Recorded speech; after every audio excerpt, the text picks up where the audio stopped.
Hello friends, मैं नीलम आप सब लोगों का अपने चैनल पर स्वागत करती हूँ। आज मैं जगन्नाथ भगवान की कहानी सुनाऊंगी। अगर आप लोगों को अच्छी लगे तो आप लाइक, सब्सक्राइब और शेयर करिएगा और कमेंट्स करके ये बताइएगा कि आपको कैसी लगी। अब मैं कहानी शुरू करती हूँ। एक ब्राह्मण और ब्राह्मणी थे जो कि बहुत ही गरीब थे। जब ब्राह्मणी खाना बनाती और बना कर रखती और अपने पति को जब परसने चलती तो उसमें एक ही रोटी रह जाती थी।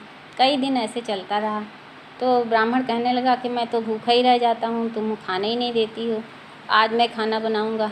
तो ब्राह्मण खाना बनाने के लिए बैठा और उसके बाद खुद जब खाना परसा तो देखा फिर वही एक रोटी रह गई है। अब बहुत दुखी हो गया तो एक पुरोहित के पास गया, पूछा कि ऐसा क्यों होता है। तो उसने बताया कि तुम्हारे ऊपर जगन्नाथ जी का प्रकोप है, जगन्नाथपुरी हो आओ तो सब कुछ ठीक हो जाएगा। तो वो लौट कर आया और अपनी महाराजी से कहने लगा कि हमारी तैयारी कर दो, मैं जगन्नाथपुरी जाऊंगा।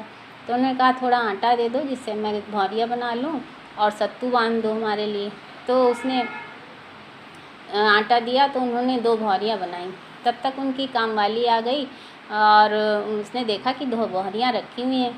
तो एक भौरी उसने चुपचाप चुरा ली और अपने घर लेती गई। जब घर पहुंची तो उसके यहाँ सब बीमार हो गए थे और उसके जानवर भी बीमार हो गए थे। तो उनकी सासू माँ ने कहा कि तुम कुछ करके आई हो तभी ऐसा हो रहा है, जल्दी बताओ क्या बात है। तो उसने बहुत कहने पर उसने बताया कि मैं एक भौरी चुरा के ले आई हूँ। तो कहने लगे जाओ फ़ौरन वापस कराओ जाके। तो वो वापस कर गई और तब ब्राह्मण दोनों भौरी और सत्तू लेकर के जगन्नाथपुरी की ओर चल दिए। चलते चलते वो अपनी बड़ी बेटी के यहाँ पहुँचे जाके। तो उनका नाती मिला, उसने कहा कि माँ बापू आए हैं। तो उन्होंने कहा कि ये बाहर बैठा दो और उनका कोई स्वागत सत्कार भी नहीं किया। थोड़ी देर बैठने के बाद वे छोटी बेटी के यहाँ चले गए। छोटी बेटी उनकी बहुत गरीब थी तो उसके पास घर खाने को भी कुछ नहीं था। तो कहने लगा बापू आप बैठिए, मैं कुछ खाने को देती हूँ।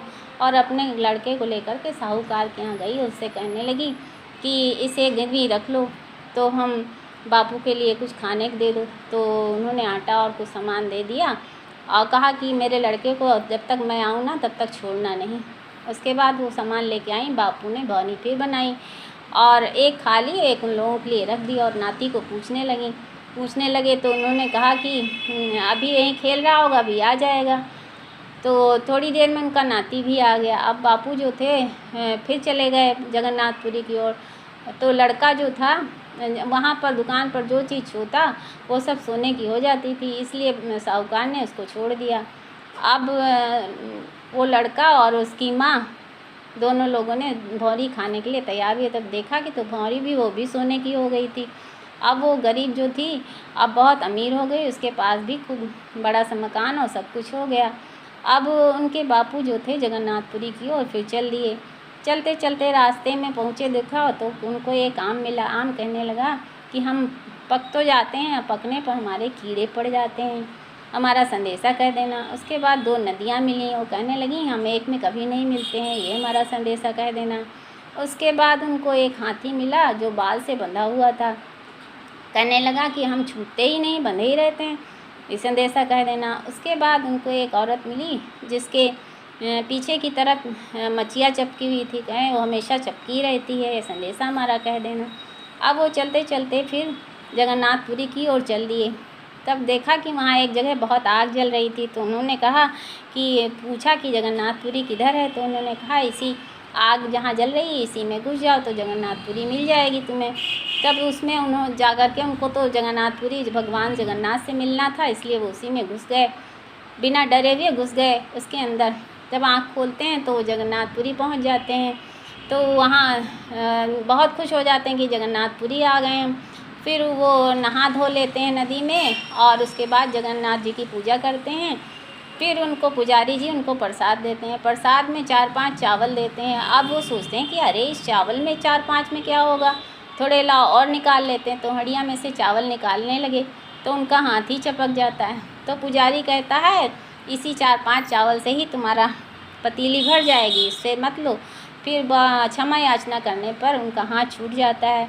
फिर उसके बाद वो खा पी करके थोड़ा आराम करते हैं। फिर सोचते हैं आप घर को चलें, तो चल देते हैं। थोड़ी दूर चलते हैं तो वो बहरे हो जाते हैं। फिर सोचते अरे हमने संदेशा नहीं कहा। तो फिर वो लौट के आते हैं मंदिर में। फिर वे आम का संदेशा, नदियों का, हाथी का और उस औरत का सब संदेश कह देते हैं। उसके बाद फिर वो घर की तरफ चल देते हैं। और चलते चलते जब घर पहुंचते हैं तो देखते हैं अरे हमारी कुटिया कहाँ चली गई, वहाँ तो महल बन गया था। अब बहुत खुश होते हैं, तो वो कहते हैं मैं ब्रह्म भोज करूँगा।